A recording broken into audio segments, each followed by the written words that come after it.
दोस्तों वेरन जी बस्ती में तव्हां सभिनी दोस्तनि खे ख़ुशि आमदीद। जी हाँ दोस्तों, अचण वारे एपिसोड सनसनीखेज़ दिलचस्प थियण वारा आहिनि वेरन जी बस्ती ड्रामे जा।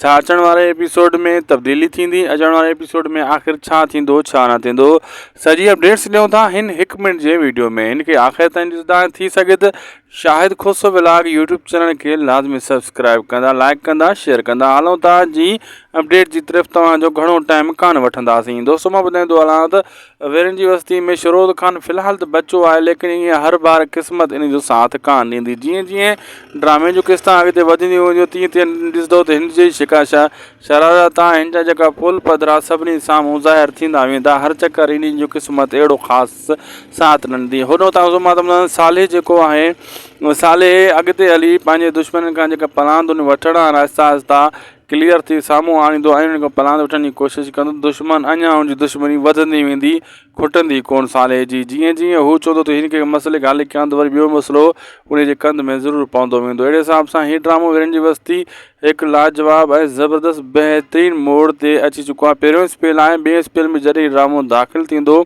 त अञा ज़बरदस्त थी वेंदो। असांखे ॾींदा इजाज़त, लाइक सब्सक्राइब शेयर ज़रूरु कंदा आहिनि ड्रामे खे।